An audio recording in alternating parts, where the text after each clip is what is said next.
I hear podcasts are a dying medium. Well, let's add to the pile then, shall we? Hi, welcome everyone. My name is Ember, and this is the first episode of a solo podcast that I am tentatively titling The Void That Is My Brain, because there is a void in my head filled with useless junk that I have to vomit onto this microphone for you. I need everyone to hear it. So, speaking of which, the reason I've been wanting to do this for a little while, a couple months or so. Really, you could say I wanted to do this years ago when Trixie did a couple of them on her channel before the rebranding and all that. She did quite a lot of that.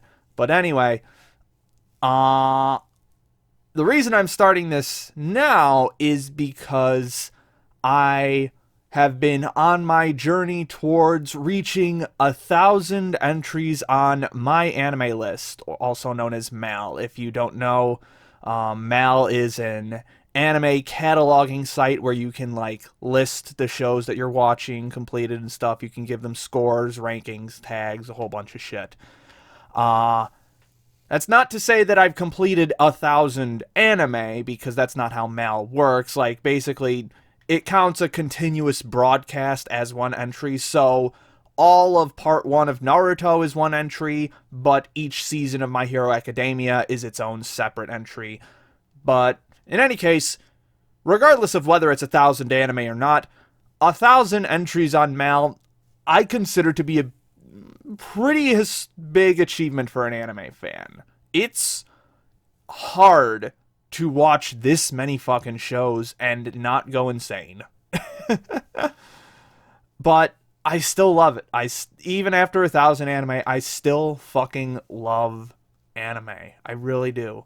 This medium continues to surprise me, as it did with my 1,000th anime, which was Kare Kano, also known as His and Her Circumstances. We'll get to my thoughts on that later, because I have a lot of word vomit for that. But I want to use this introductory podcast that I've already wasted 2.5 minutes on to detail my journey towards 1,000 anime.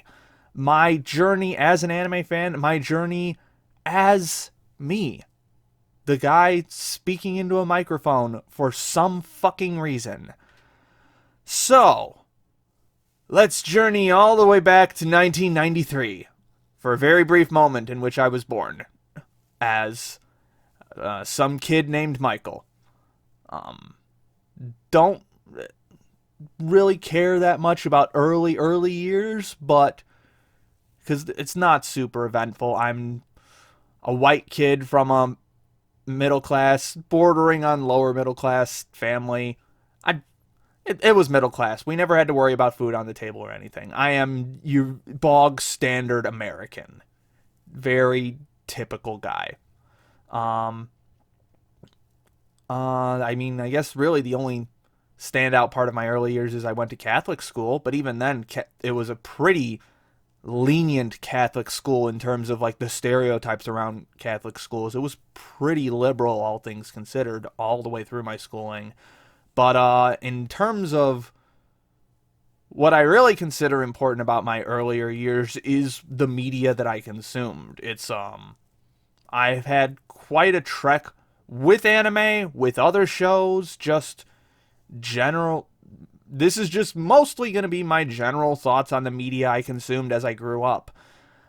Starting with my early years. I spent, like a lot of kids, I spent a lot of time watching cartoons and stuff. Pretty much across all channels. I watched Cartoon Network, I watched Disney Channel, I watched Nickelodeon, I watched Kids WB. I watched them all. I wouldn't really consider I would consider myself on the border of being a 90s kid, because I was only 7 by the time the 90s were over, so a lot of the quintessential 90s media is stuff that came out when I was 4 or 5, probably even younger than that. So I have vague memories of them. Like I saw an NSYNC concert on TV once when I was real young, but that's about as 90s as I get. Really, I'm more of a late 90s, early 2000s kid. Like I was like I came in maybe like a year or two after the Pokemon boom was when is my first concrete memories of media. That that's and that's a great place to start, I guess. Is I am a huge fucking Pokemon fan, and I always was. It started with a as far as I can remember, it either started with a plushie that my aunt bought me from like a county fair or something, a Pikachu plushie that I still have to this day. I can still see him off in the corner of my room here, though he's missing a tail. The tail came off rather quickly, because we tried to wash him. That was a mistake. But it started with either that or when I don't even know what the event was, but I somehow got into possession of a Pikachu trading card. It was from the Jungle set, the Pikachu from that set. So like the third set of the trading card game, which I also still have to this day and looks like complete shit. But regardless, I was in the Pokemon generation. That was very much my thing. Though I didn't start with Red and Blue, ironically. I started with Crystal, I think. Either Crystal or Pokemon Stadium. One of those two things. And also Pokemon Snap. Like, my earliest console was an NES, but I didn't really start, like, but barely any of the games worked on that. Or I couldn't figure out how to get them to work. I didn't know the, like, blow into the cartridge method yet. And I'm also not sure how much of those games actually worked. But anyway, it wasn't until the N64 and the Game Boy Advanced that I really started to get into gaming particularly. Wow, this podcast is all over the place already. I hope you enjoy people rambling, because this is all over the fucking place. But anyway, yeah, started on N64 and Game Boy. Yeah, the Game Boy Advance was my first handheld. Pokemon Crystal was my first mainline Pokemon game. Still have it to this day.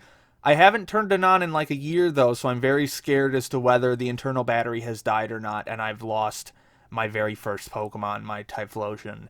That will be a painful day to realize. A day that might be coming soon, depending on what kind of content I have in store. But in any case, those were my first gaming experiences. And in terms of like cartoons and anime, I watched your general late 90s, early 2000s fare on Kids WB in particular was something I waited for every week, like the Saturday morning stuff. Because I would also, when I was younger, I would spend the night at my grandma's every Friday. And my cousin would spend the night at his grandma's every Friday. And they lived next to each other. So that was like the day that we got to hang out and do shit. So those were definitely highlights of my childhood. And waking up Saturday morning to cartoons like and anime, like old Pokemon and Digimon. Yeah, Fox Kids, that's another one I watched a bit of, though I don't the only thing I remembered from that is like Digimon and Power Rangers. Don't really was Monster Rancher, was that Fox Kids or was that Kids WB? I don't fucking remember. I have vague memories of that one, but like, and even like the non-anime stuff on there, loved Static Shock, loved Shaolin Showdown. I guess of the children's cartoon blocks when I was a kid, Kids WB was probably my favorite, mostly because of Pokemon and Yu-Gi-Oh. Especially Pokemon. That was like prime time for Pokemon. The first, like in its first boom, I should say. That was like the first season, Orange Islands and all of Johto and stuff. I've loved Orange Islands. Like even back then, even before I started rewatching stuff, I really liked the Orange Island season, because even back then I recognized, I guess, that it was just totally off the beaten path and a huge gamble for Pokemon at the time, for the Pokemon anime, I guess you could say. But yeah, I watched all that stuff. And of course, another big one at the time was Toonami. This was when Toonami actually had like a afternoon, like after school block for anime and other cartoons. That's where I think they had Samurai Jack on there as well. I think that's where that came from, if I'm not mistaken. I don't remember, but loved, and that's another cartoon I loved, Samurai Jack. But in terms of like the early Toonami lineup, I remember first getting into like Dragon Ball Z when I was in like first grade, I think. I My memories of that time are so hazy, but I vaguely remember someone mentioning it at grade school, and then I saw it on TV. I very much remember which episode it was, though. It was the episode where Frieza achieves his fourth form, like his very sleek and slender form, and he like lasers Piccolo through the chest or something. I don't remember who he shoots exactly. No, it might have been Vegeta. Yeah, it was Vegeta he shoots at first. And I just remember this being it, even back then, like as a kid. I mean, it's the same story everywhere you go for kids everywhere. They find anime and it's this new, more adult, more violent thing that's so different from all the cartoons around it. And I was immediately enamored with it. And I just, I, weirdly enough, though, I don't remember much of my early Dragon Ball Z watching after that, except for when it entered the Majin Buu saga, which I absolutely loved. And even upon rewatching years later, I loved the Buu saga. That was a highlight for me. It was silly and action oriented. I loved it all. Remember watching the original Dragon Ball, in particular, like the first. I think really what it's centered around in my time of watching that is like the Mercenary Tao arc, where like Goku's climbing the tower up to Korin's palace or whatever. But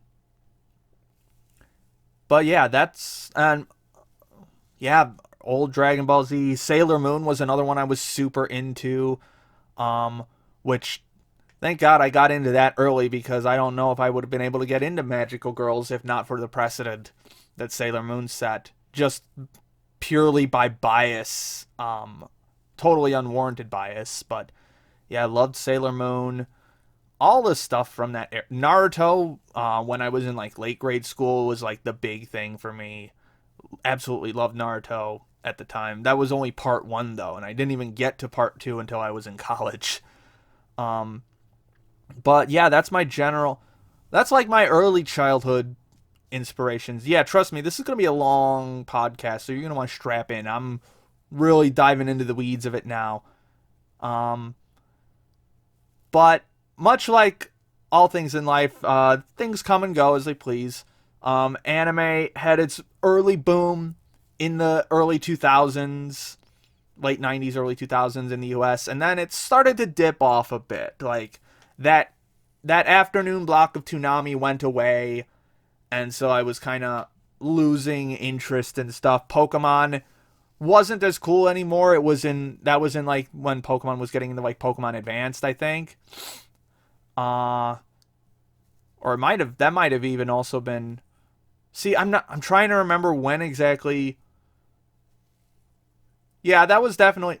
I watched Pokemon Advanced for a decent while, but it definitely started to wane on me. And also like the pressures of like just the general like peer pressure of why are you still watching cartoons and stuff like that. Yeah, it might surprise you to learn that I was not always the headstrong wild card that I am on Twitter and my YouTube channel. I was not always as strong-willed as I am right now. I very much was caved into peer pressure a lot of the times in grade school and high school and even college to some degree. So Pokemon was on its way out. It was getting less interesting, and I just felt like I was aging out of it. The Toonami block kind of went away and was only really in the evenings now, so I didn't really have time to watch it. And that's when I started getting into like Comedy Central stuff, now that I think about it. Like Here's a throwback. I watched a shit ton of Mind of Mencia when I was younger. Um, God, I haven't even thought about Carlos Mencia in like years, but he was definitely when I was looking into more like comedy oriented stuff, like that and like Family Guy and stuff like that. That was one of the cornerstones of like my 7th grade and maybe even 8th grade years. Um, Especially since anime was kind of on its way out. Um, I will say though, this was around the time when I first saw subbed anime for the first time. But it wasn't me watching it. I had gone over to my friend Tyler's house, and he just had a subtitled episode of Naruto Shippuden on his computer. And I guess that was my first realization of, oh, I guess anime is like something else. It's not just a cartoon. It is something that comes from somewhere else. I don't even know if I actually realized that at that time either. It might have been like years later, but anyway, that was when my interest in anime started to dip and just kind of muscled its way out. There was a very long stretch of time, pretty much all of high school, where I just didn't watch anime at all. Um, which I very much regret looking back on it, but it was the mid 2000s, mid to late 2000s. If you didn't know that anime was on the internet, there really was no access to it outside of buying really expensive DVDs. Um, and I didn't really have a computer to myself at the time. When did I get my first laptop? It had to have been like late junior year, early senior year of high school at the earliest. So I didn't have access to my own personal computer until way later. Definitely not until I went to college. Um, it was just um, the shared computer in our kitchen at home. Yes, it was in the kitchen. I don't know why it was in the kitchen, but it was there, right next to the fridge. That's really weird now that I look back on it. It wasn't always in there. It was in the living room at some point, and then at some point later on, it got moved into the kitchen. I don't get it. I don't get it. That was weird. But not to fret though, because I had a new obsession that very much took over my interest once anime got phased out, and that was when same friend from earlier, Tyler, introduced me to Red vs. Blue, and thus began my very long and very committed relationship with Rooster Teeth content. Aside from anime, Rooster Teeth is absolutely like my biggest core influence in terms of writing, in terms of humor, in terms of internet relatability, in terms of how I relate to the internet, how I relate to content on the internet. Because at first, like I binged all of the Blood Gulch Chronicles because that was right when season 5 ended. So like Blood Gulch had completely finished, and it was in that lull between when the next season would start and before that. And there were a couple other not Rooster Teeth Machinima series that I was into at the time, like Halo Lost was one of the ones that I was super into, and that just kind of went nowhere after like 20 episodes. Surprised they got that much out of it, really. And it's not good on rewatch. But Red vs. Blue definitely does hold up, especially in even the early seasons. And so, absolutely loved Red vs. Blue. And from there, it led me into the massive backlog of other Rooster Teeth content. Although, I guess considering that I was able to watch all of it at the time, it must not have been that massive. Again, this is like pre-Achievement Hunter. Like this is how early that I got into Rooster Teeth. Like not right when they started back in 2003, but very much early into their life. That was like right. I think that was also like when season 2 of RT Shorts was airing. But yeah, like I binged all Red vs. Blue. I binged all their other machinima shows like Fears. Didn't make it very far into Strangerhood. It was not good. But any Rooster Teeth fan could tell you that. It's not good. There were some weird mech series that they only made like 2 or 3 episodes of. I watched all of RT Shorts. I started getting into the Drunk Tank, as it was known at the time, now known as the RT Podcast. God, that was the first podcast I ever listened to, now that I think about it. Way back in the mid-2000s, or even late 2000s. But yeah, Rooster Teeth, their humor just clicked with me. It was very much my brand. Even though I didn't know I had a brand at the time. And so going into high school, that was my big, even though, like, they didn't make nearly as much content back then as they do now, but that was one of my core influences when I was in high school. And I really don't know what else I watched besides that, except for like YouTube videos, because this was also like the rise of YouTube too at the time. This was like, I first started using YouTube in like 2006, 2007. So like that was, I'm just realizing now how close to the beginning of YouTube I started using it. I started using it like less than 2 years after it was founded. But I guess considering how quickly it exploded, it's not that's not very surprising. So yeah, pretty much all of high school was dominated by like Rooster Teeth and Red versus Blue, or Rooster Teeth and YouTube in general. But I guess this would also be a very poignant time to point out that I was a musician. I hesitate to say am, because I haven't touched an instrument since I left college, which was fuck me, 5 years. Was it 5 years ago? So, oh no, I've touched let's put it this way. I have musical experience. I have quite a lot of musical experience, which it's not something that someone with a music degree should be saying. But, listen, kids, don't go to college unless you absolutely have to. We'll get to that later, though. But, yeah, I started playing the sax in mid-grade school, like 4th grade, I think. And I got really good at it, comparatively speaking. And then I was in high school. I went to a surprise. Ironically, the place I wound up at was at one of the top marching band schools in the country. I went to good old Marian Catholic. Yes, there are top marching bands in high school. Our school in particular has a very storied history at Bands of America, BOA, which is the big marching competition.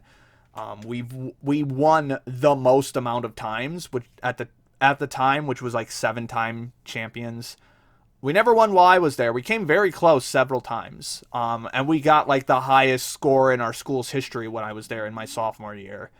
But yes, I was also a very big music player. I was big into playing music. Not so big into listening to music, now that I think about it. I didn't super go out of my way to find new music. And I think for a lot of my early years, that's, with the exception of Rooster Teeth, that's kind of a theme with me. I didn't really go out of my way to find new stuff. I just kind of watched whatever was in front of me. Didn't really have the drive to venture out and find everything new. I was just fine watching reruns of stuff over and over and over again. And that goes with music. Like, I was a huge Green Day fan, bought all of Green Day's stuff up to that point, which was right around the time 21st Century Breakdown came out.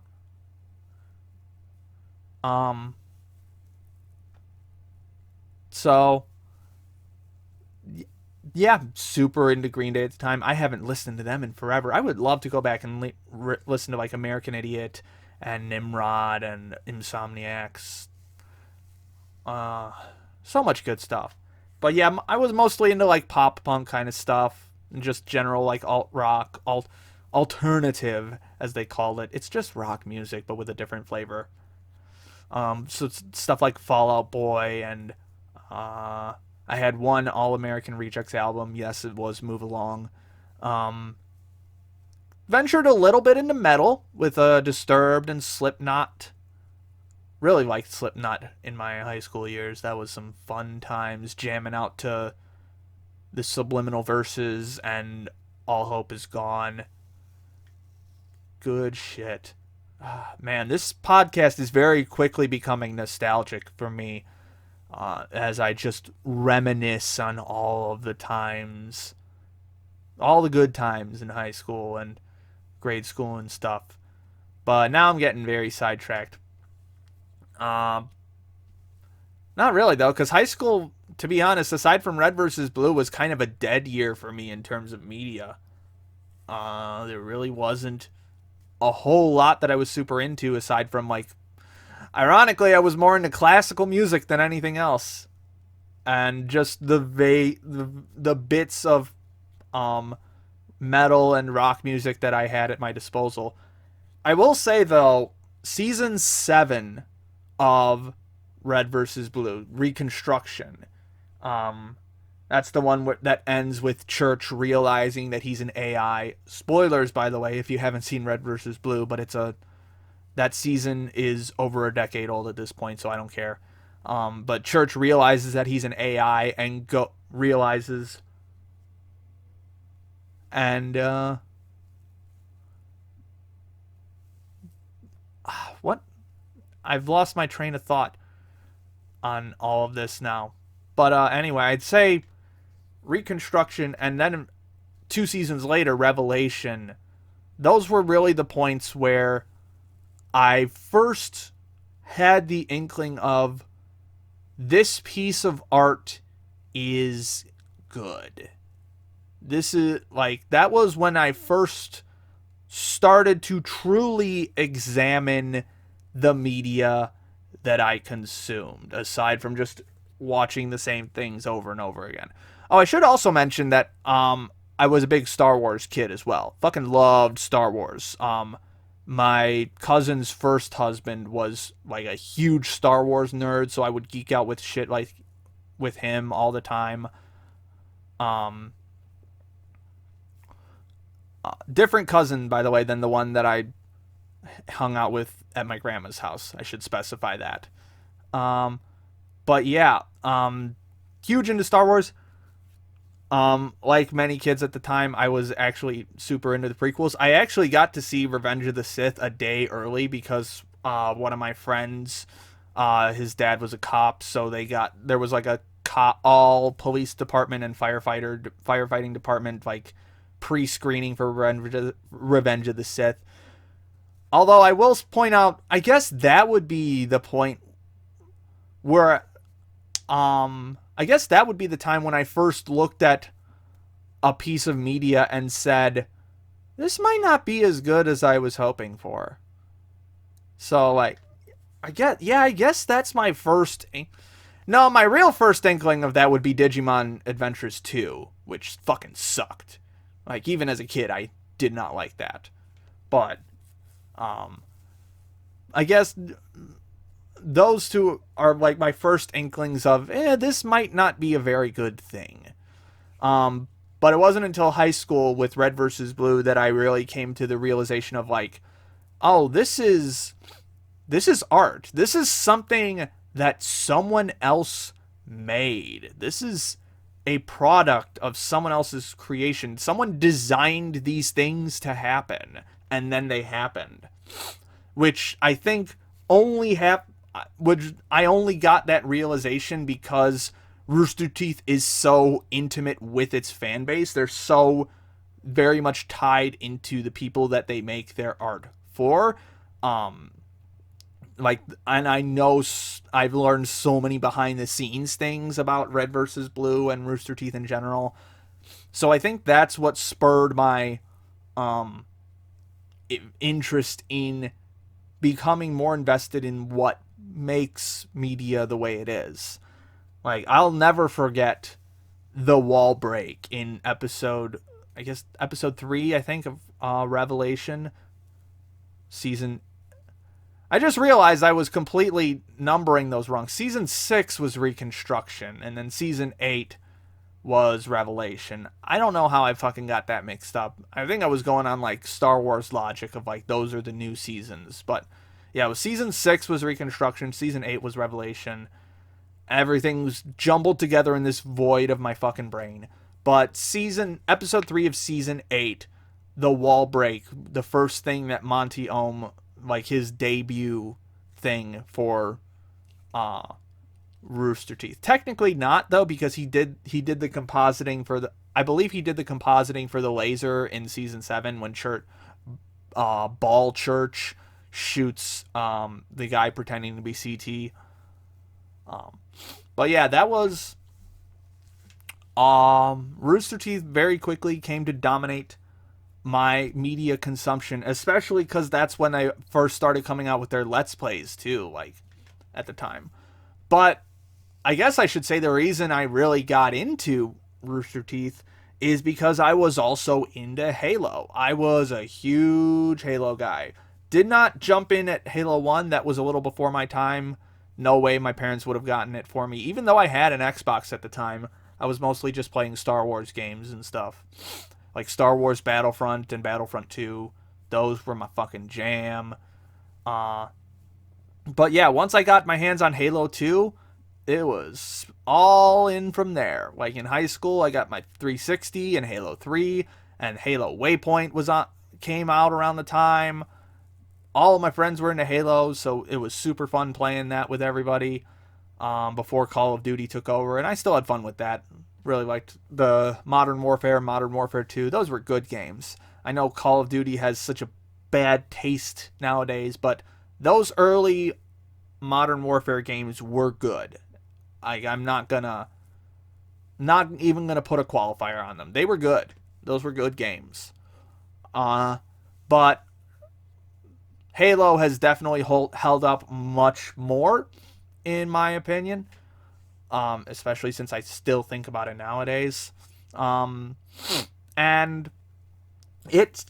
absolutely fucking loved the lore of Halo. I loved everything about it. That was like my perfect world, really. Again, I spent so much time on Halo Waypoint. If you're too young for that and don't know what that is, it was basically like a repository for all Halo knowledge in the world. It was a website, and there was also an Xbox app for it. And so, like you could watch documentaries, you could watch plot summaries, you could watch extra bonus content. There were even a couple Halo Waypoint exclusive episodes of Red vs. Blue. God, that was some good shit. So I'm hoping at this point that a lot of me is starting to make more sense considering what type of media I like. Especially once we get into the college section of this where all hell broke loose. But yeah, went to college for 5 years at good old Illinois State. Originally went for music because I want music performance at that. Fucking mistake. Huge fucking mistake. Wasted 3 years on that. 2 years on music performance and then 1 year on music business. When I should have just gone for writing. Well, actually, I shouldn't have gone at all, to be honest. But I kind of needed to just get away and become my own person. But yeah, my last 2 years, my senior and super senior year, I had cleaned up all my gen eds, so I just switched over to being an English major. Which kind of makes sense, because I actually wrote like a short novella / fanfic when I was in grade school. That will never see the light of day, even though I have I still have a copy of the final version of it. None of you will ever fucking see that because it's the most embarrassing thing that I've ever written. I trust all of my fellow writers out there know what I'm talking about when I talk about the level of embarrassment that this thing is. It is pure fucking cringe, but that was my first attempt at writing. I will say, though, it is based on the game Freedom Fighters, which I played a couple times at my cousin's house. It's if you don't know what that is, don't worry, no one else does either. It's a very mid third-person shooter about Russia invading the U.S. It's a Cold War wet dream video game. But at the time, thought it was fun. I really liked the concept, and then I had a dream about it, and then I went from there with that. So that was my first experience with writing. And then in high school, I did have another story that I started working on. That was much more socially conscious, but also very immature. That was that one also will never see the light of day until I have a better version of it. But haven't read the original version of that in a while. I don't even know if I have the original version. I've lost so many flash drives and hard drives over the fucking decade that since that piece was written. Yeah, I think it was my senior year of high school when I wrote that. Or started writing it. And then I used it as like my final project for a gen ed English class my freshman year. But that one I have much fonder memories of than the first work because it felt complete. Not just in the idea that the story was over, because the story wasn't over, but more so in just I had concluded an idea. And I really want to go back and rewrite that, because that story has changed premise so many times over the years, but I think the original premise might be the best version of it, even though it is a horribly dated premise. I mean, it takes place in fucking high school in the late 2000s, so it would be fucking dated as shit. But I think for the kind of story that I was trying to write with that might be the best place to start. I have several other ideas that I would like to write at some point. That's the other thing I've never really talked about, is I love writing. I really do. I don't do it nearly enough, but I love writing. That's when I'm making videos, that is the best part of the process for me, is making the script. The recording fucking sucks. The video editing, I get a little hyped for, but not nearly as much as the writing part. I just absolutely love putting a script together. And just fiction in general, I love writing. I've written a few fanfics that I might post at some point. If you can figure out what my fanfiction.net name is, spoilers, it's not anything related to Ember reviews. But if you can figure out what that is, there's a Soul Eater fanfic there. There's a couple Pokemon fanfics. I had a whole series of fanfics for when I was in college where I blended the world of the Pokemon anime and the Pokemon manga together. A bit edgier than it should have been, definitely, but I did that for a while. I think I got a pretty decent amount of chapters out of that, actually. And for the small viewership that I had, there was a lot. People liked it. People actually liked it, now that I think about it. People liked that shitty fan fiction that I wrote, where I killed off one of the main characters in the first fucking chapter. Oh, why did I do that? Why did I do that? Anyway, that makes for a nice transition into my college years, because this was also the time when Facebook was really popping off. Like, the people I knew, the people I was friends with in high school actually started using Facebook in like my junior year. And then I got into what was once known, I guess it still exists, but not nearly to the extent as before. It was what I would call the Facebook community pages. the Facebook page community is what we called it, where it basically was the Wild West of Facebook. Basically, you can make a fucking Facebook page about anything. Mine is currently unpublished, so you will not find the name that I chose for it. It is related to my avatar, my name, but dear God, the fucking cringe ass name that I picked for that page, Jesus Christ, it's like, imagine a Pokemon fan who goes to Hot Topic, and then think of a Typhlosion. That's the level of edge that page started out with. And I didn't even go to Hot Topic that much when I was a kid. Mostly because I didn't do chores that much when I was home, so I didn't really have an allowance of sorts. But yeah. So, anyway, started up a Facebook page, like a community Facebook page, and that was when anime finally came back into my life.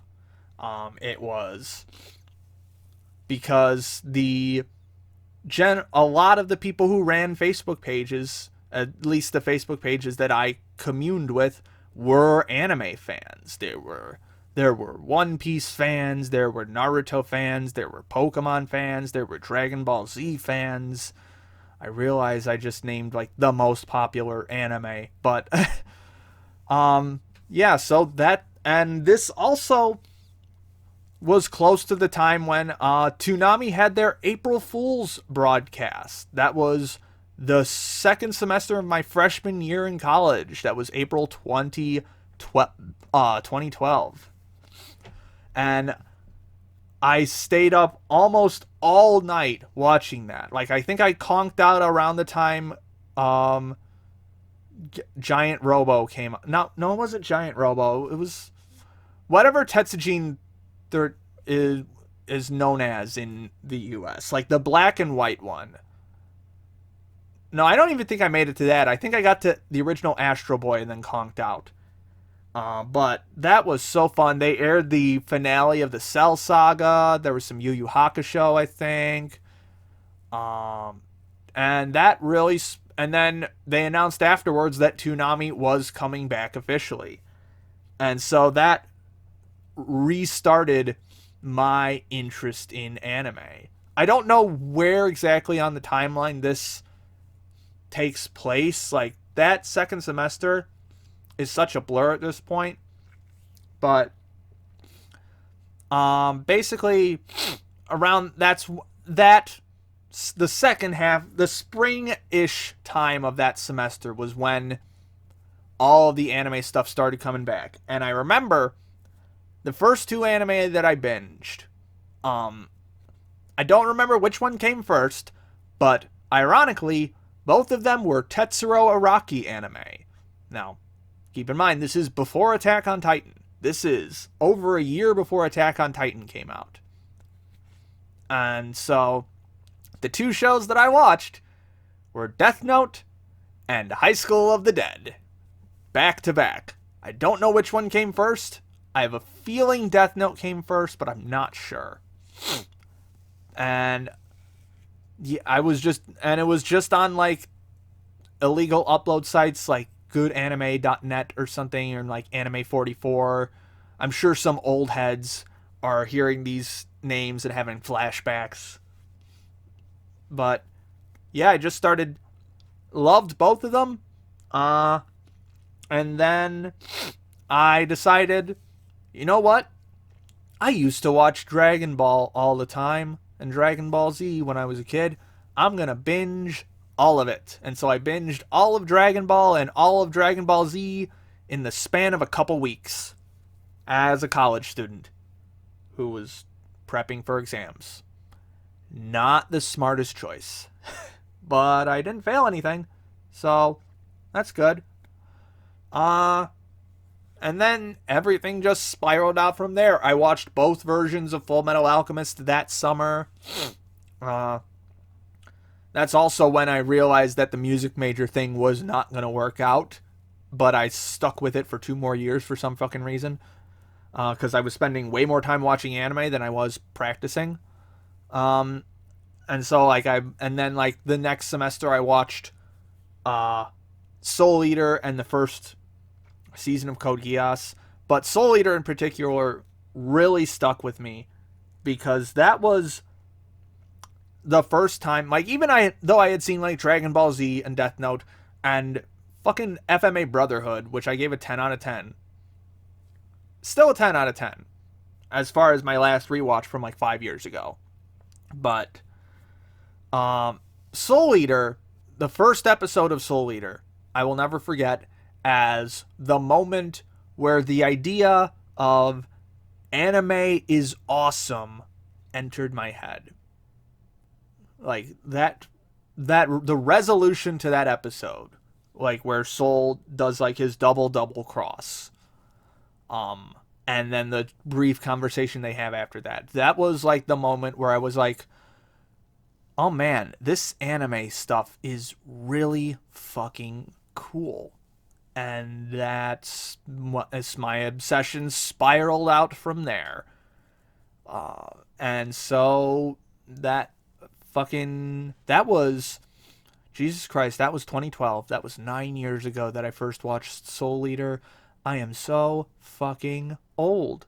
I am so old. I don't like it. I hate it. I hate it all. But, speaking of 2012, that was technically the first time I watched something while it was airing, though it was only the last 2 episodes that I caught while it was airing, and that was Sword Art Online. That's right. You forgot about it, but it's still it was there, and that was peak SAO. Like that's when everything fucking exploded from there. And I remember I actually really liked it the first time I saw it. Bit disappointed with the ending. But I actually really liked it when I first saw it. And then every subsequent viewing of SAO has made me hate it more and more and more. But that's just how it is when you discover a new kind of media for the first time. But I will never forget that the reason why I discovered SAO is because I saw a GIF from episode 12, maybe? The one where Kirito and Asuna kiss for the first time. And I was like, oh, 2 attractive anime characters kissing. I gotta check this out. And, pro tip, if you ever want me to watch an anime, just show me that. Show me 2 attractive anime characters kissing. That will get me going. Especially if they are of that aesthetic, I guess you could say, of that, the Kirito and Asuna look, I guess. Just somewhere vaguely around that. If you ever wanted me to watch your anime, show me 2 young, attractive anime characters kissing. Show me a romance. Show me characters that are in love with each other. Which is part of the reason why Kare Kano was such a fitting end for my one journey to 1,000. But we're not there yet. We're not there yet. Don't click off because of spoilers yet. I will tell you when we get there. And I still think it's a little bit off. Wow, I did not expect this to go this... No, I expected this to go this long. I'm a long-winded motherfucker when you really get me going. So, let's keep going. So, technically, SAO was the first anime I caught while it was airing, though it was only the last 2 episodes. And then I did the same thing with Attack on Titan the next year. I binged... I actually hated the first episode when I first watched it, and I dropped it. And then everyone else was like, no, it's good, actually, it's good. And then they're like, XY reasons why it's good. And then I rewatched the first episode, and I didn't hate the first episode, actually, upon rewatching it. See, this is another side tangent. This is why I don't like the mantra of it gets better later. No, it was always good from the start. You just didn't get why it was good. And if it does, quote-unquote, get better later, for me, it's not going to get better to the point where I will say it was worth it.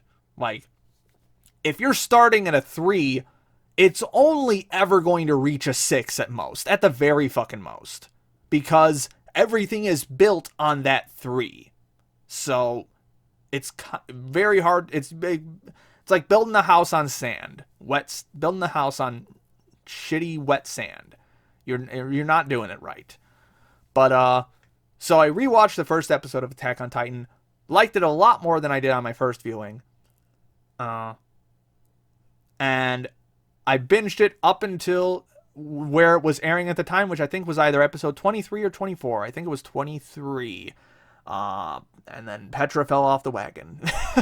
Oh, pain. Oh.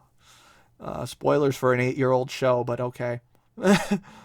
Oh, man, my friends teased me about that for a while because I did not react well to that. But so I watched that, and then the next season after that was the first season where I decided to watch shows as they were airing. And I very specifically, and I believe it was 3 shows. There might have been more, but I'm not sure. No, there were probably more that I just dropped at some point, but the 3 that I remember, from the fall of 2013, keep that in mind, fall of 2013, which was a pretty big season for anime, actually, because that was Kill la Kill, Log Horizon, and Beyond the Boundary. So, wild season for me. Beyond the Boundary might have actually been a little... No, that was fall. I'm pretty sure that was fall. I'm not going to look it up because I don't want to bog down this recording. I've already had too many pauses as it is. I'm not editing this. No fucking cuts. This is going up unfucking scripted. I say this 50 minutes into the recording as if you don't already know that. Shut up, Ember. Shut up. But, yeah, that was the first time I started watching seasonal anime. And man, that was a thing that I did for 3 years. For 3 years, I watched shows as they were airing. And now I could never fucking do that anymore. Because I just binge stuff afterwards. As you know now, well, we'll get to that when we get to that. That's part of the journey. But, speaking of early 2010s, this was also the time when I started getting into anime YouTube. The first reviewer that I remember watching was actually this guy called Shadow ACS. I don't know if he still makes stuff or not. The last time I checked a couple years ago he was, but I don't know anymore. But after him, I started watching Glass Reflection. Good old Arcada. He's definitely still working. And then from that, I was led into the Anime Zone, also known as Giguk. When's the last time you heard the Anime Zone? When's the last time you heard that? Jesus. And from there, I found out about Holden and Jimmy, also known as Nino. I forgot who the girl was on their podcast. Yeah. And Podtaku. I guess I didn't even realize at the time that was a podcast, but I guess that makes sense. I listened to Podtaku until that got disbanded. And then a couple years later, I want to say it was 2015, was when I first discovered a channel that I will not dead name, but you know who it is. She goes by Trixie now, the Golden Witch, Yig Studios, formerly another name that I will not mention, but and her video SAO, an analytical diatribe, was in my YouTube feed for like a month, and I was staring at it and I'm like, this is an hour-long video. Why the fuck would I watch it? Why would I watch an hour-long video on SAO? Which at that point, I was still kind of mid on, I guess I would say. Oh, and this was also when I first started writing reviews, too, on a Facebook page, on the Ember Reviews Facebook page. Please don't look for that. Please don't. All the reviews are shit. They're awful. Don't read them. Don't fucking read them, please. I realize that I'm not going to go through the trouble of unlisting that page, but please don't read them unless you want to read some fucking awful shit writing. These were my first reviews. But speaking of that, my very first reviews were spring break of my junior year when I binged so many anime, several of which are now in my favorites. Let's see if I can do this off the top of my head. Let's see. I did Katanagatari, Ouran High School Host Club, Shuffle.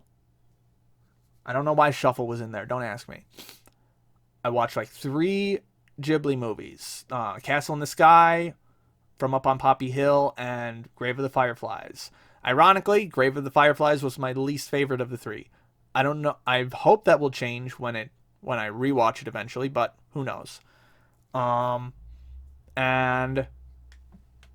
what came after that? And then after that was Baccano and Steins Gate. And the Baccano and Steins Gate are still some of my favorites. Good fucking shit. And so basically I would binge those shows like the entire day because I didn't go home for spring break. I would just sit in my apartment, binge the shows, and then write a review on the Facebook page. And then I started doing seasonal reviews as well and such. To give you a glimpse as to how shit some of my opinions were back then, I say that, but I really hate the idea of like having trash taste. You can like whatever the fuck you like, but me looking at my own taste and saying, Jesus Christ, what were you thinking back then? One of my favorites from the 2014 season, I think it was the Irregular at Magic High School. That was one of my favorite shows from that year. So that puts you that gives you an idea of what kind of anime fan I was at the time. To be fair, it wasn't number 1. It wasn't number 1 for that season. I think I gave number 1 to Terror in Resonance, which probably also doesn't hold up, but it's better than Magic High School. Please don't kill me. Oh my god. So yeah, that's when I started writing reviews, just general reviews. Like I wanted to be more of an Arcada type at the time. And then I came upon the SAO diatribe. And after a month of it being in my YouTube feed, I was like, fine, I'll watch it. And even without any anime footage at all, just some YouTuber rambling into the microphone. Well, no, not rambling. They put quite a lot of effort into that script. But an hour later, I was like, oh yeah, that all makes kind of sense. SAO is kind of shit. Now, to be fair, to backpedal a bit, this was not me totally caving to peer pressure of like, oh, SAO is bad now. This was like the culmination of my steady decline in interest in SAO. Like, I was on the downward trend of it. I was growing out of it, one might say. And then I watched all of her videos, non-fucking stop, forever. Not forever. There is definitely a cutting off point at which I stopped watching Trixie's videos. I guess we could just get into that. It was there was 2 videos in particular that made me just go, I have outgrown you. You're not giving me any more input anymore. Neither entertainment nor insight. The first was the Vinland Saga video about mixed media integration and stuff, where I watched 25 minutes of it and thought, yeah, I knew all that already, and it wasn't all that interesting the way you presented it. And then after that was their Violet Evergarden video, where I was just like, this is not a good video. This sucks. Unfortunate. I still listen to her music a lot, though. Gay and Dead, love that album. The Devil Lady Dance Classics, love that shit. Fuck, what was it? The Fuck Off mixtape, love that. Yeah, I guess while we're on the subject, this was also when I started to like learn more about music I guess. Like, basically, even now, most of my music choices is just anime openings and endings. But I guess in the past 6 months or so, I've been making more of an effort to expand.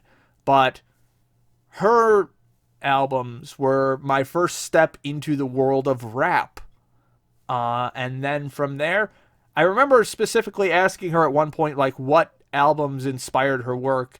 And one of the ones she suggested was Clipping, specifically the self-titled one, like CLPPNG, which was an album I did not fully understand at the time, and then over the course of several years, I finally started to understand, because again, did not listen to rap at all before this. Just did not do it at all. The closest I got to rap was whenever Taku Iwasaki would put raps in his soundtracks for anime. But started to expand outward from there. I don't know enough about it to say what my musical opinions are at this point, but I guess the cornerstones of it would be Kendrick Lamar, Kanye West, and Maury Calliope. Oh, and Clipping. And Clipping as well. What a weird fucking quadrumvirate, I don't know if that's a word, of rap artists that I listen to. Because I listen to fucking VTubers now too. But jumping back, because I'm all over the fucking place. Yeah, so that's... So the SAO diatribe happened, and then I binged all of her stuff. And that was when I got it in my head of like, no, I don't want to be a reviewer. I want to be an analyst. Because I technically made my first...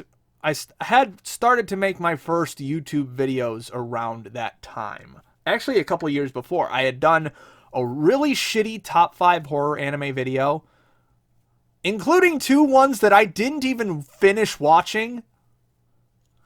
That's... Listen, no one's good when they start out. Unless you're Captain Christian. No one's good when they start out. Oh my god. But you had to start somewhere. So I made that. There's a lot of other scripts that I'm really glad I didn't make. And I made a couple reviews. The only ones that got into video form though were the RWBY season 1. I feel like there was another one between that. And then several years later, I did a review of Your Lie in April. And at the time, my mindset at the time was I want to do 1,000 reviews. I want to do 1,000 reviews, which now that I think about it, is not that much. I mean, in the span of like a YouTuber's life, it would be. That's like, if you did a video every week, that's like 20 years of reviews. But honestly, it doesn't even feel like that much anymore. But so that was my mindset at the time, and then I slowly started my transition into analytical content. I did a review of the original Gundam series that was sort of half review, half analysis. And my first, like, I did some reviews of the original Pokemon and Pokemon X and Y. But then the video that I would say was my first full-bore analysis video was a video dissecting the climax of Pokemon and the Cocoon of Destruction, where I compared it, or Diancie and the Cocoon of Destruction was the thing, where I compared it to the climax of Pokemon, the first movie, in which both of which have a character getting petrified. And I explained why the first movie was awesome and the new Diancie and Cocoon of Destruction was garbage. Starting to lose my voice already. I've only been talking for an hour. Come on. So I posted that in January of 2017. And then 5 months later, Ember Reviews went full bore. Went all in on being a YouTuber with a probably not so good video about Flip Flappers, where I didn't understand mecha at all but decided to analyze episode 8 through the lens of mecha because it was a mecha episode. That video is probably garbage. Go ahead and watch it and tell me if it's garbage. I would love to know. And so, yeah, that was also when I started getting back into Pokemon as well. Again, I said I did a review of Pokemon X and Y. And then Sun and Moon started, and I was kind of lukewarm on it at first. I did a video where I did talk about why I didn't like it. I did not post that video again after the channel deletion because I just don't stand by it at all. And then a whole year of content production went by. And so started making videos week to week because I don't remember if it was Trixie or Best Guy Ever who said it to me. There's two, not to me, I mean just in general, but from the two of them, I got probably the two most important pieces of content creation on the YouTube platform that you could possibly have. And I'm going to share them with you right now. The first one, less obvious than the second one. The first one is respond to comments. Comments are garbage on YouTube. We all know this. But you have to respond to them. It's unfortunate. Just pick and choose the ones that you want to respond to, because A, it keeps people invested in you as a person. It shows that it tells people like, oh, this guy actually reads the comments. I'll come back for the next video. He actually valued my opinion enough to respond to me. Even if it's just a sort of like, even if it's like just a one sentence responding to their comment thing. So that's one. But the most important rule, and it's probably the most obvious rule you can think of, but it is the most important rule, is you have to make content. That is the most important rule. I'm pretty sure it was Best Guy Ever who said that one. Which is ironic considering how he used to make content. But the golden rule with YouTube is you have to make content, because when you make content on a regular schedule, it puts you in the algorithm. That's how it works. Surprisingly, that's still how it works. Like, even you can still observe it with the Anime News Network YouTube channel. Like, they started going full force with YouTube analysis videos probably about a year ago or so. Like, putting out a video every week. And they've jumped from 10,000 subscribers to 17,000 subscribers. So, that's the golden rule. You have to make content, and if your content is good, it will eventually catch on. At least that's the mantra that I stick with, because that's how I did it. I started posting in June, and it took June, July, August. Yeah, it took over 3 months. But after 3 months, I finally hit my break, because what happened was, I made my Why We Love Monogatari video, which I asked one of my Facebook page friends to share on their page. And then from that became my most viewed video, or my most viewed analysis video, at 100 views. 100 views. And in those 3 months, I went from 210-ish subscribers to 270, 280. I don't even think it was that much. It might have only been like 230. So very, very slow growth in the beginning, but I saw growth. I saw the very small glimmers of hope peeking through the blinds. And I was like, if I just keep making stuff that I know I like and I know is good, it will eventually catch on.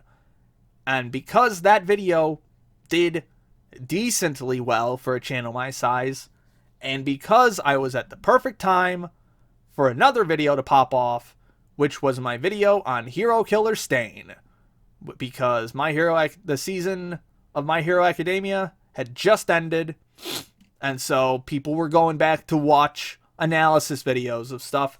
And that video went from basically no views to 32,000 views over the course of about a week. And my channel jumped from 230 something subscribers to over 1,000 in a single day. And that's when I knew. That's when I knew I was going to be successful at this.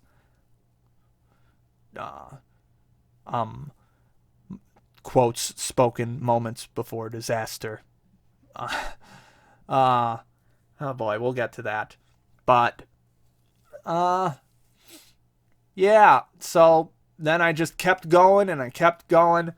I only missed, for like the first year, I only missed like 1 week because I had lost my voice from a sinus infection.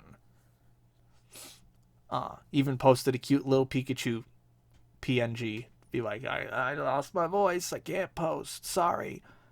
And then after that, in February of 2018 came what would eventually be the downfall of my channel, but at the time was my most ambitious project yet, which was Pokemon Movie Month, where for the entire month of April, not April, February, I can't count, or know math, or calendars, what's going on right now?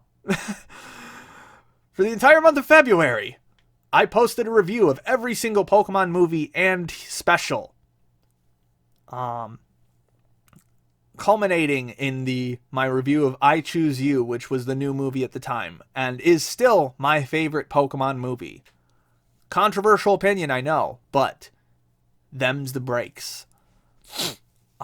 And that boosted my channel by a whole 1,000 subs or so afterwards. And then I just kept going and kept going. And then eventually I hit the brakes a little bit because I got obsessed with one particular script. It was my longest script to date. And that video was Pokemon Has Matured, which I still consider to be one of my best, if not the best, video that I've made. Unfortunately, only a neutered version of it remains on YouTube. I think the BitChute link is still on that video, so if you want to see the original version, does BitChute still exist? Is that still a thing? Who knows? Who fucking knows? But anyway, I took a whole month to make that video. And I only put out one really tiny video in between. It was only like 4 minutes or so. Just to keep people active. And then I posted that video. And then a couple days went by. And then it fucking exploded. And that video went from 1,000 or so views to over 300,000 over the course of like a month or so. Over the course of like a month. And my channel went from 15,000 to 18,000. This was also, when did I launch my Patreon? I launched my Patreon in the previous November, so Patreon had already been going by that point. Gained a decent amount of patrons from that. Then the tragedy happened about a month later when ShowPro decided, we're going to nuke YouTube of all Pokemon content. I was not the only one hit by this. There were a bunch of other channels that were unjustly copyright strike bombed. But for me, it was the death of my channel because I had so much Pokemon content and they were not going to hear otherwise. No appeals there. They rejected everything. Ironically, the third strike was the Pokemon Has Matured video. And then I was like, well, I can still save it if I reject. And then they sent like 12 worldwide blocks and then another strike. I'm like, I'm at 4 strikes. Oh, this is no good. None of the appeals worked and I was back down to 0. That was absolutely the lowest point in my life. So, man, that sucked. And then I just picked myself back up and started re-uploading. But what I didn't do was the thing that made me successful in the first place. I had this is I don't attribute any of my failures to YouTube's algorithm changing or the landscape or what's popular changing or anything like that. All of my failures for my channel not rebounding right away are solely because I didn't follow the rules to what made me popular in the first place. I didn't post regularly and I didn't respond to comments. I was too dejected and I took way too much time on video projects that weren't worth it. Financially, that is. Spiritually and in terms of my growth as a writer, they were worth it. But not so much financially or in terms of broad appeal. Because that was also my first attempt at 12 Days of Anime was shortly after that. Most of those videos hold up. Not all of them, but most of them. One of them is gone, because fuck Toei Animation. Fuck you. Fuck you. Then everything just kind of spiraled out from there. I should also point out that when I started my YouTube channel in earnest was like, I guess a year after I graduated college, and I went back to community college just to keep the student loans at bay because I couldn't get a real job. I started working in a food to-go shop. Did not like it there, but I was one of the better employees, so just had that going for me. And then after that, after they got bought out by someone and cut my pay, I was like, bye, Felicia. And so now I work as a baker at a chain bakery. I should, oh yeah, there was also a point where, hold on, sneeze? Nope, sneeze? Who knows? I'm talking too much for myself to actually sneeze, so I'm just going to talk through the sneeze. There it goes, it's gone. Don't you love when that happens, when you get the urge to sneeze and it just doesn't happen? But, the way that I knew, I guess, that I might actually have a shot at doing this for realsies was back in 2015, I think? Or 2016, I don't remember. It was a January. I was contacted by a guy who ran a startup website out of Australia. The website was Digital Fox Media, where I wrote anime reviews for them and first impressions and stuff. I have a feeling it was 2015, because I'm pretty sure. But I did that for a while. I didn't do it enough to actually make any money from it, but that website's gone now, so doesn't matter. Yeah, and anyway, one thing led to another. I realize I'm glossing over the most important years, I guess, but you guys probably all know my story at this point. I'm the guy who was doing pretty okay, then got copyright striked into oblivion, and I didn't fully recover. I hate that that's my story, but at this point, student loans are coming for realsies now, so hopefully I can get a big pay raise soon. I am making the most money that I've ever made in my life at this point, but that's still not enough. But the dream of being a YouTuber for my primary career is kinda dead, unfortunately. Maybe I'll recover it. Who knows? I will not speak total certainty on that, but that is my journey so far.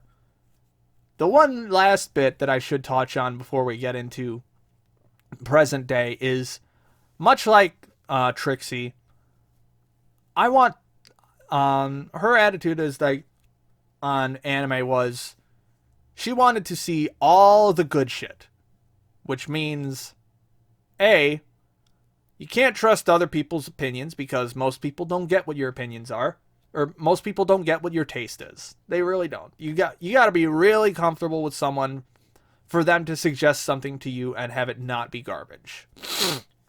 And the second is you have to try everything, which means you have to drop a lot of stuff, which is why if you look at my mail page, there's a really big red bar of dropped shows. I believe I've dropped, according to Mal, I've dropped over 800 anime. I don't regret any of it, because if a show's not good in the beginning, it's not worth my time, because there are thousands of other shows I could be watching. That's my mantra. I don't care, and there's really nothing you can do to persuade me otherwise, because why waste my time? Why waste my time on mid or bad shit when I could be watching good shit? Speaking of questionably good shit, that leads us to my 1000th anime, which is, as I previously mentioned, Karekano, His and Her Circumstances. Originally, now the reason I picked this one is because of a Twitter poll. I put up a bunch of shows that would be like good 1000th anime material, and this was the one that won the poll. But I also think it's really important, sort of, and also very encapsulating of what my anime experience is like, and also what I'm looking for and not looking for in anime, I guess. Because Karekano is a weird fucking anime. Alright? I don't know what you... I watched the first 3 episodes way the fuck long ago, probably like 5 years ago, and I really loved those first 3 episodes and just never got back to it for some reason. Those first 3 episodes are still really good, and overall, I would say I liked this show, but holy fucking shit, Anno, what is this? Oh my god. Oh my god. So, this is a rom-com. And this is the first thing that Hideaki Anno directed after Evangelion. And you can definitely see that in both the good ways and the bad ways. It is all of his trademarks as a director to a fucking T. I also want to put this out there right now that it's nice to see that the Anno left the show myth has been debunked recently. So, yeah, Anno did not leave production of Karekano. The only episode that we know that he wasn't involved with, I believe, was episode 14, I think. But he stayed on as series director until the end. It was not directed by Kazuya Tsurumaki for the last third. That is a myth. Which very much tracks, because nothing changes in those last 8 episodes. Those last 8 episodes, with the exceptions of episode 19 and 26, are totally the same as the rest of the series. And by totally the same, I mean they have just as many highs and just as many very, very lows. Holy shit. This is probably the most inconsistent anime that I've ever watched. Like, full stop. And I kind of love it and hate it for that. Because there's so much good shit in this anime. It's such a good fucking character study, which I guess is what Anno wanted to do with the series in the first place, since it's an adaptation of a manga, and the manga author didn't like it, which is why we never got a season 2, assumably. Yeah, she was not a fan of him toning down the romance elements and focusing more on the character building and the comedy. Great fucking comedy, by the way. I laughed out loud so many fucking times in this show. The comedy, fucking great. The romance, awesome. But holy shit, all the other shit in the middle of it is so, especially visually, is so insane that someone would do this with a TV anime. Like, aside from being the most along with being the most inconsistent TV anime I've ever seen, this is easily the most experimental TV anime I've seen. There's fucking manga panels in it, there's live action footage, there's rotoscoped shit. There's fucking paper cutouts in episode 19 that he's using like paper puppets and shit. Wild ass show. Wild ass fucking show. And it has all the things that I love and hate about anime. It has a good romance where where two really cute characters kiss each other. It's full circle, full fucking circle. It has a romance by episode, like a relationship by episode 4, which is shockingly hard to find in anime. Shockingly hard. I don't like that about rom-coms, and it's a really, really cute and wholesome, but also kind of very questionable romance, especially near the end. But it's got really vibrant and lovable characters. When it's animated, it has really good animation, really great character designs and set designs. It's got a fucking Shirasagisu soundtrack.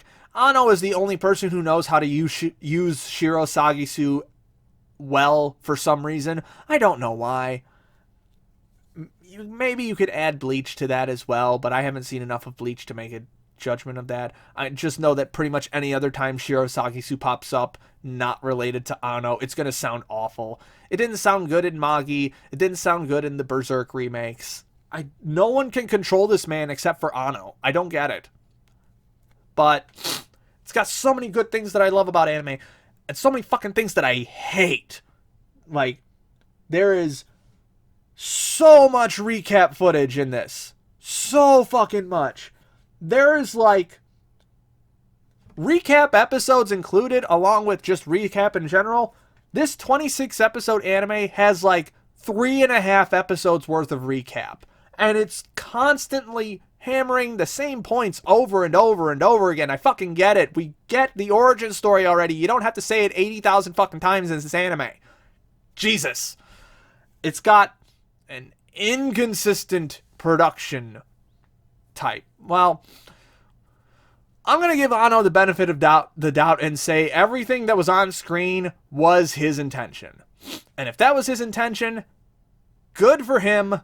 I wish it was animated more instead of just not even colored still shots. Just like total sketches of production. It's got a non-ending. It's got a non-ending. It's just the balls of this man to not end on the main couple. Holy shit. That probably was what infuriated me the most. Is like, this is a non-ending. It leaves off in the middle of a character arc. I actually did start to come around to episode 26 by the end, because it's animated, quote-unquote animated, in a really weird way. But it leaves off with no ending. No one's ever coming back to this. And I don't even want to read the manga, because it's not going to be like Ano makes it. It's not going to have this extreme vibrancy and insanity to it. I just know it's not. I'll give it a shot, but if it doesn't have that, then I don't really want to read it. It's got... What else did I hate about this fucking show? Just the general inconsistency of it was not my jam. See, as much as I like anime for being weird and out there, I also want it to be good at being weird and out there. And a lot of the times, Karakano is just not good at being weird and out there. Like, episode 6 especially, I was just like, what the fuck is this garbage that I'm watching right now? I think that was also like DVD corrections too, which they did with like digital animation instead of the cell animation that the rest of the series was animated with. Wild shit. I still haven't even come up with a score for this fucking anime. I still don't know how to rate this fucking thing. I guess I'll go to my master rankings list. Yeah, I have a whole list of all the anime that I've seen, and I've ranked them all. And at this point, it's basically fucking useless, because Some of that shit on there I haven't seen in 8 years. And even stuff that I saw 2 months ago, I'm not even sure if that's where it goes anymore. But it'll at least give me a number, I guess. Yeah. So the journey to 1,000 anime was just as exciting, just as emotional, and just as fucking infuriating as every other anime that I've watched. Even like the other anime, like leading up to this one, like I just planned out a bunch of short stuff to watch in the lead up to this. I've seen the first season of Higurashi, which I loved. I caught up on the My Hero movies that I haven't seen. Really liked the second one. Third one was kind of not great. I caught up on Violet Evergarden. Wasn't a super big fan of Eternity and the Auto Memory Doll. The Violet Evergarden movie, I am super conflicted about, but I do like overall. And I watched Ghost in the Shell Innocence, which I don't think I liked. I'm not sure. Super fucking pretentious movie. But all of it led up to Katakano, which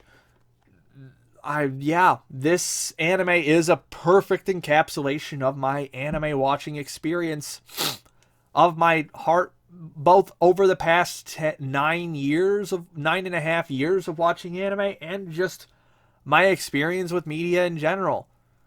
Finding the weird,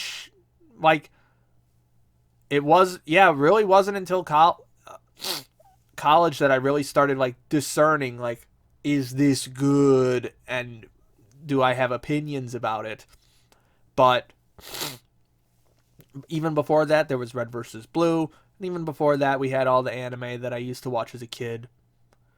All that led to me watching this borderline controversial rom-com from the late 90s, directed by one of my favorite directors,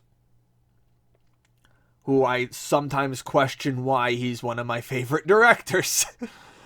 I am so tired and I haven't eaten, and it's 7:30. I think it's time to wrap it up for now. If you're still here for some reason, thanks for watching. This is not going to be a regular podcast. I don't even know what this is going to look like. I'm probably just going to loop some anime footage over it. I might not even do that. I might just upload audio. Who fucking knows? But yeah, if you liked this, be sure to subscribe to this channel as well as the main channel, because this is going to go up on Ember Unplugged, the side channel. New episode of this sometime in the future. New episode of Content Brain sometime in the future. That's another podcast I run with my friend Kevin, who I met in college. Yeah, that's about all I have to say. My name is Ember, and I'll see you next time.